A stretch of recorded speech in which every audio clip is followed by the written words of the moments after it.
اصل صوفی وہ ہوتا ہے، آج جس با کمال صوفی کا ہم ذکر کرنے جا رہے ہیں، حضور غوث پاک، محبوب سبحانی، قندیل نورانی، شہباز لامکانی، شیخ سید عبد القادر جیلانی۔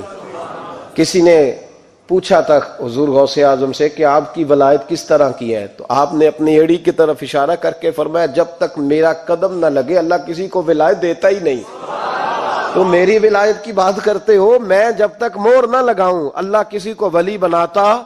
شیخ سعدی بول پڑے، کہنے لگے غوث اعظم درمیان اولیاء، چوں محمد درمیان انبیاء۔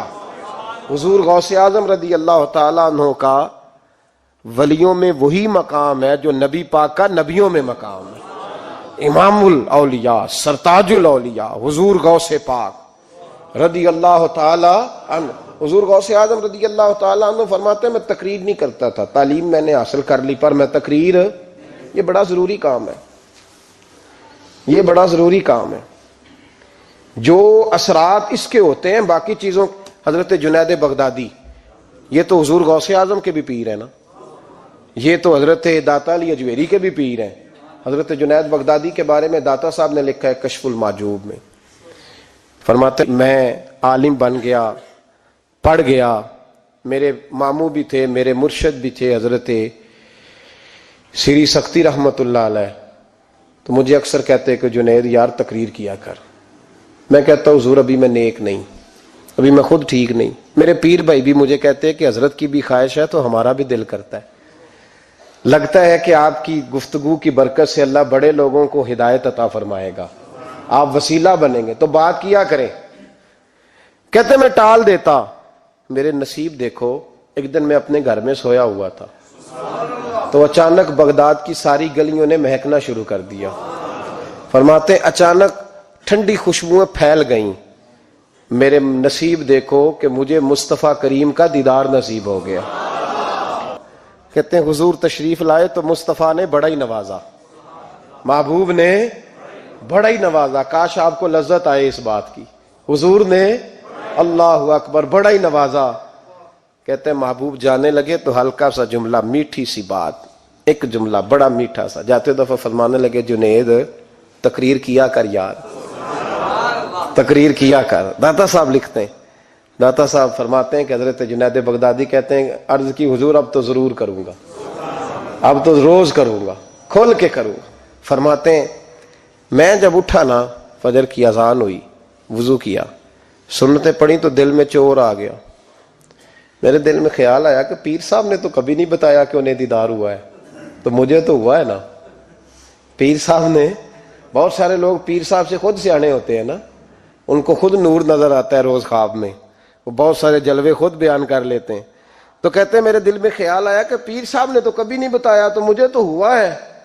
تو کہتے ہیں میں سنتے گھر پڑی تو خرامہ خرامہ چلا تو دل میں چور تھا، بانج فقیروں کسے نہیں ماریا، اے ہوئی چور اندر دا۔ کہتے ہیں میں گیا حضرت کے پیچھے نماز پڑھی 7ویں صف میں، تو اندر چور تھا کہ میرا تو درجہ اونچا چلا گیا ہے لیکن مجھے دیدار ہوا ہے۔ تو کہتے ہیں نماز حضرت نے خود پڑھائی تو نماز پڑھا کے کہنے لگے جنید آگے آ جا۔ فرماتے ہیں میں 3ری صف میں آ گیا تو کہنے لگے چل یار تھوڑا اور نیڑے آ جا۔ کہتے ہیں میں قریب جا کے نا پہلی صف میں بیٹھا تو کہنے لگے ادھر آ میرے ساتھ بیٹھ۔ کہتے ہیں میں ان کے ساتھ بیٹھ گیا، حضرت کے ساتھ، یہ بھی کسی نصیبوں والوں کو نصیب ہے نا۔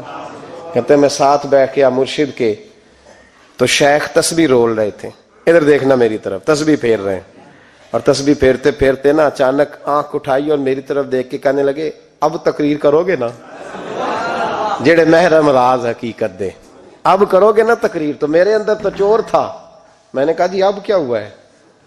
چور تھا نا کہ مجھے پتا ہے کسی کو پتہ ہی نہیں، اب کیا ہوا ہے؟ تو کہتے ہیں وہ چپ کر گئے۔ چند منٹ کے وقفے کے بعد پھر فرمانے لگے اب کرو گے نا تقریر؟ کہتے ہیں اندر چور بیٹھا تھا، میں نے کہا حضور ہوا کیا ہے بتائیں تو صحیح۔ کہتے ہیں انہوں نے تسبیح چھوڑی، جبہ سمیٹا اور چہرہ میری طرف پھیرا، اور میں نے ان کی آنکھوں میں جو روشنی آج دیکھی پہلے کبھی نہیں دیکھی تھی، لب و لہجے میں جو جلال آج دیکھا وہ کبھی نہیں دیکھا تھا۔ فرماتے ہیں حضرت بولے نظر تو وہ ظالم نظر ہے، اٹھے تو بیڑا ہی پار کر دے، گرے تو خانہ خراب کر دے۔ فرماتے ہیں میں نے حضرت کا جلال دیکھا اور میری طرف دیکھ کے فرمانے لگے جنید کل جو رات گزری ہے مجھے خواب میں اپنے رب کا دیدار ہوا تھا. تو مالک نے پوچھا کہ سری کوئی بات بتا. تو میں نے عرض کی مولا ایک کی مرید تیار کیا ہے وہ بھی تقریر نہیں کرتا, کبھی تیرے حبیب کا ادھر کا پھیرا ہو تو ذرا جنید کو اشارہ کر جائے تو چلو میرا بھی کام بن جائے گا, لوگوں کا بھی نفع ہوگا. کہتے ہیں حضرت جنید بغدادی کہ میری چیخ نکلی, اللہ اکبر کہا تو میرے کپڑے پھٹ گئے. بغداد کی وہ مسجد ساری رونے لگی. کہتے میں قدموں میں گرا اور میں نے کہا محبوبہ مجھے معاف کر دے, مجھے تو آج پتہ چلا ہے کہ میرے اوپر مصطفیٰ بھی کرم فرمائے تو تیری دعاؤں کی برکت سے فرماتے. تقریر اتنا ضروری کام ہے کہ محبوب خود فرماتے ہیں جنید تقریر کیا کر بات یار, لوگوں کو فائدہ ہوگا. حضور غوث اعظم رضی اللہ تعالیٰ عنہ فرماتے میں تقریر نہیں کرتا تھا, تعلیم مکمل کر لی بات نہیں کرتا تھا. میں کہتا تھا میں کیسے لوگوں کے سامنے واز کروں. کہتے ہیں مجھے خواب میں مصطفیٰ کریم کا دیدار نصیب ہوا. محبوب نے فرمایا عبد القادر بات کیوں نہیں کرتے. میں نے کہا حضور یہ عربی لوگ ہیں, فصیح و بلیغ ہیں, ہر آدمی بات سمجھتا ہے, تو میں کس طرح اتنے مجمع میں بولوں گا, بڑا مشکل کام ہے, ہر آدمی کی ذہنی سطح کے مطابق کیسے بات کروں گا. کہتے ہیں مصطفیٰ کریم نے فرمایا منہ تو کھولو ذرا. کہتے ہیں میں نے منہ کھولا تو حضور نے 7 دفعہ لعاب دہن میرے منہ میں ڈال دیا. فرمایا اب تو بولتے جانا اور میری برکتیں تیری مدد کرتی جائیں گی. آپ فرماتے ہیں اگلی شام میں سویا تو مولا علی شیر خدا بھی آ گئے. تو فرمانے لگے عبد القادر منہ کھول نا بیٹا, تو میرا بھی ہے. کہتے ہیں میں نے منہ کھولا تو حضرت علی نے 6 دفعہ لعاب دہن ڈالا. تو میں نے کہا حضور آپ نے 6 دفعہ ڈالا ہے. تو خواب میں حضرت علی فرماتے ہیں, کہتے ہیں بیٹے میں نبی پاک کے برابر تو نہیں نہ ہو سکتا, میں نبی پاک کے برابر, حضور نے 7 دفعہ ڈالا ہے تو 6 دفعہ اس لیے ڈالا ہے کہ میں حضور کے برابر. صحابہ تو خواب میں بھی آ کے کہتے ہیں ہم نبی کے برابر نہیں, تو کیسے نبی کے برابر بن گیا. وہ تو خواب میں بھی آ کے کہتے ہیں کہ ہم حضور کے برابر ہیں, تو زندگی میں دعوے کرتا پھرتا ہے. حضور غوث اعظم فرماتے ہیں بس پھر چھوٹی سی مسجد اور اس میں نے تقریر شروع کی. میں اکیلا ہی چلا تھا جانب منزل مگر, پھر لوگ ملتے ہی گئے, پھر کارواں بنتا گیا. فرماتے ہیں چھوٹی سی مسجد, پھر مسجد بڑی ہوئی, پھر مجمع بڑھ گیا. فرماتے ہیں پھر جامع مسجد, پھر مجمع وہاں بھی کم پڑ گیا. پھر بغداد کی عیدگاہ وہ بھی بھر گئی تو صحرا میں جا کے خیمے لگ گئے. کہتے ہیں تقریر ہوتی تو ہزاروں کا مجمع, ہزاروں کا.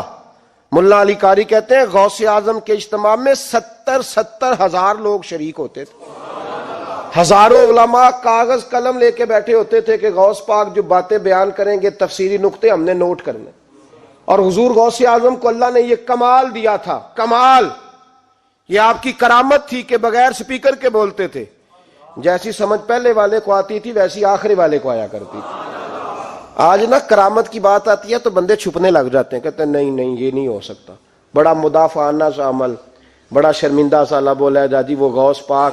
ایک دن ایک صاحب کرامت بیان کر رہے تھے تو بڑے جھجک کے حضور غوث اعظم, میں نے کہا تو بیٹھ مجھے بیان کرنے دے, تو ڈر رہا ہے کرامت سے ڈر رہا ہے, مجھے بیان کرنے دے, میں بیان کرتا ہوں, مجھے بیان کرنے دے. ملا علی قاری علیہ رحمہ نے لکھا ہے, دیگر بہت سارے لوگوں نے لکھا ہے, غوث اعظم خطبہ دے رہے تھے, تقریر کر رہے تھے, اچانک ہاتھ آگے بڑھایا تو یہاں تک ہاتھ بھیگ گیا غوث اعظم کا. ہاں کھول کے دیکھے, کھول کے بات کر رہا ہوں, ہاتھ یہاں تک بھیگ گیا. مرید کہتے ہیں ہم نے پوچھا حضور پانی بھی کوئی نہیں, ہاتھ بھیگ گیا. میں چپ کر کے سبق پڑھو, شاگردوں کو پڑھا رہے, چپ کر کے سبق پڑھو. تھوڑی دیر گزری, چند گھنٹے تو ایک قافلہ آ گیا, سارے لوگ پانی میں بھیگے ہوئے ہیں. حضور غوث اعظم کے سامنے کھڑے ہوئے, کہا حضور آپ نے بڑی کرم نوازی فرمائی, بڑی کرم نوازی. وہ شاگرد کہنے لگے ہوا کیا؟ تو وہ لوگ کہنے لگے کشتی میں بیٹھے تھے تو کشتی ڈوبنے لگی. ہم نے کہا یا شیخ عبد القادر جیلانی, خدا کے فضل سے ہم پر ہے سایہ غوث اعظم کا, ہمیں دونوں جہاں میں ہے سہارا غوث اعظم کا. کہتے ہیں حضور غوث اعظم نے وہاں بیٹھے ہاتھ لگایا اور ڈوبتی کشتی کو باہر نکال لیا اور ڈرنے لگے, کہنے لگے جناب یہ کرامت لوگ نہیں مانیں گے. تو میں کہا جنہیں نہیں مننا نہ مننے. ان کے کانوں کے نا پیچھے خارش ہوتی ہے جب اس طرح کی ولیوں کی بات بتائی جائے.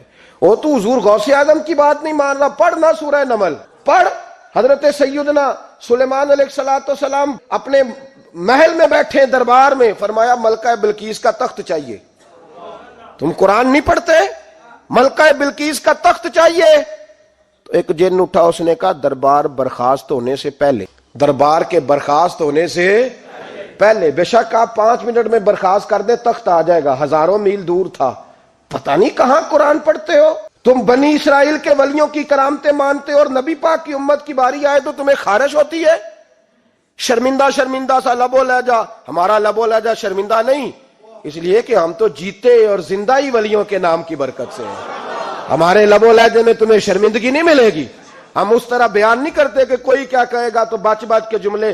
حضرت سلیمان سے کہا آپ کا دربار برخاست ہونے سے پہلے، آپ نے فرمایا نہیں بھائی، اس سے بھی پہلے چاہیے. ایک اٹھا، عندہ علم من الکتاب، جس کے پاس کتاب میں سے کچھ علم تھا، پورا علم نہیں تھا اس کے پاس، کتاب میں سے. حضرت آصف بن برخیا تو کہنے لگے حضور میں نہ لے آؤں. تو میں کب لاؤ گے؟ انہوں نے کہا پلک جھپکنے سے نہ. اگر سارے بولے تو لطف آئے گا. پلک جھپکنے سے پہلے. آپ نے فرمایا چل لا کے دکھا. پھر آیا کہ نہیں؟ بولے آیا نا. حضرت آصف بن برخیا وہاں سے گئے کہ وہیں رہے؟ آیا نا تخت.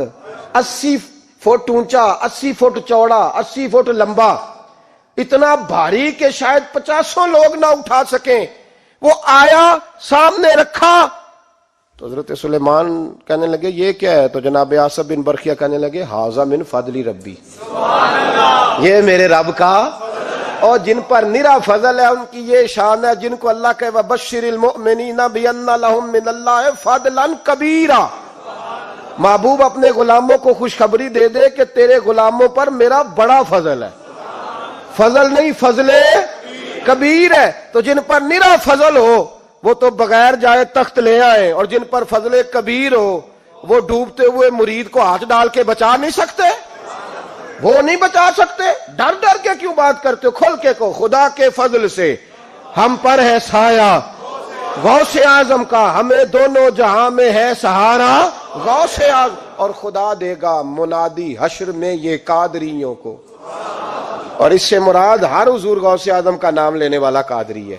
خدا دے گا منادی حشر میں یہ قادریوں کو. کہاں ہے قادری؟ کر لے نظارہ غوث اعظم کا. کہاں ہے قادری؟ کر لے نظارہ غوث اعظم کا رضی اللہ تعالی عنہ. اور جمیل قادری 100 جاں سے ہو قربان مرشد پر. یہ اعلیٰ حضرت کے خلیفہ تھے جنہوں نے لکھا ہے. کہتے ہیں جمیل قادری 100 جاں سے ہو قربان مرشد پر، بنایا جس نے مجھ جیسے کو بندہ غوث اعظم کا. بنایا جس نے مجھ جیسے کو بندہ غوث اعظم کا. حضور غوث اعظم کی کرامات کا تو یہ حال ہے کہ ملا علی قاری کہتے ہیں تواتر ہے کرامتوں میں.